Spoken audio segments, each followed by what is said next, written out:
Hello, cremas. Welcome to Lolo Worldwide, episode number 19.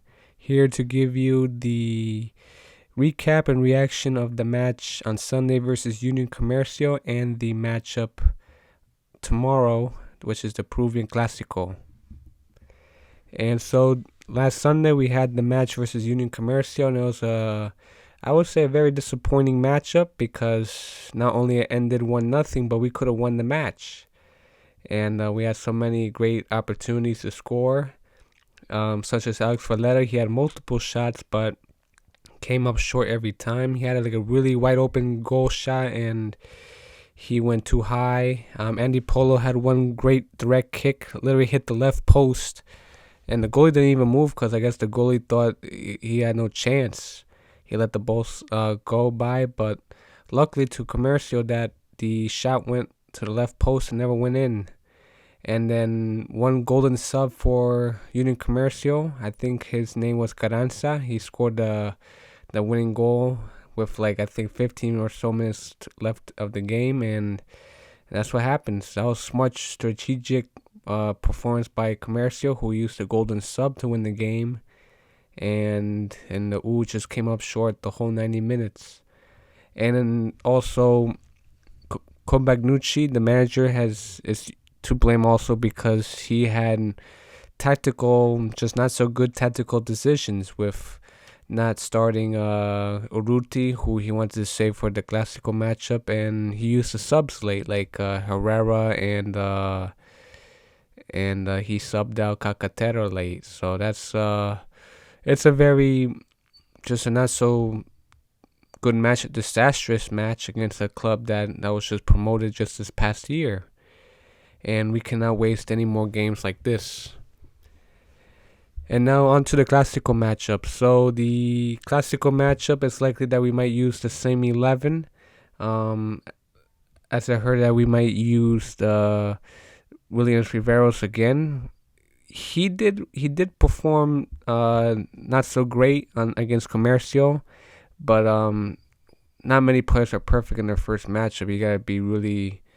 It's luck to perform great in the first matchup, so we hope that he could capitalize on his next matchup for the matches to come this whole year. We're entering match day number 3, so still early, but at the same time, it's also great to perform great as soon as possible.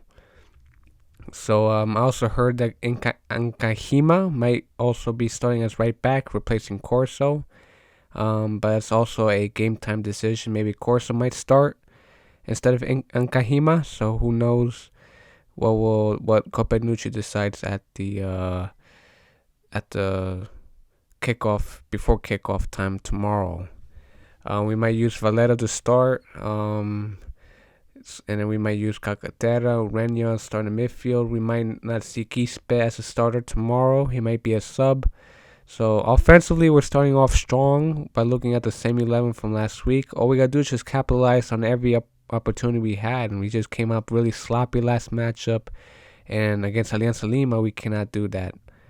And all we got to do also defensively is just lock down. And Riveros is a really good defender who can mark up really well. If he can mark up his attacking opponents tomorrow, we might see a good a possible clean sheet. We also could have a really good performance by Jose Rivera, who has been performing pretty decent these past matches.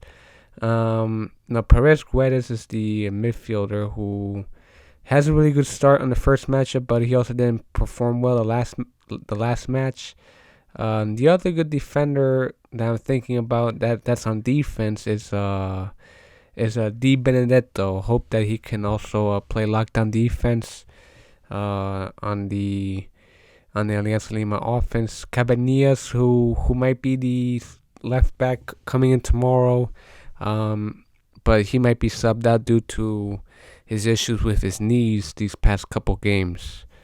The other midfielders that I'm talking about, of course the wing, which is Andy Polo, who will be on the wing, really fast. We need that speed tomorrow. And the only sub I will actually consider, maybe we might use a 4-4-2. that we could use it. Polo on the wing, also Rivera, and then have Cacatera and maybe Ureño and Perez Guedes in the two midfield spots, and maybe Valera and Herrera starting up as forwards tomorrow. Because the earlier we can attack, the better we could, the more we could score against Alianza and win the game easy. But at the same time, we also need to be cautious on maybe what happens with Valera tomorrow, if he can perform well for like the first 60, 70 minutes, and then maybe Herrera comes in great. Because remember, we got good substitutions. I mean, we have Quispe, I said before. We have like Herrera, whether he'll start as a 4-4-2 or not. But you also got Uriel Celi, who also didn't perform as expected last matchup, but hopefully he could step up and perform great in the starting tomorrow and the matches later to come this whole year. And that's all I gotta say for the preview for tomorrow and the reaction for last week. And other news, I'll do non-Universitario news coming in soon. I will do a reaction and thoughts of the 2030 World Cup bids and my prediction on that. Also, prediction for the Women's World Cup as the qualifiers are about to end soon. The Intercontinental playoffs are going on right now. And also next week I'll be doing a MLS jersey predictions as the season will start. Season predictions and also jersey reactions and my grade reactions on that, which the MLS season starts a week from today.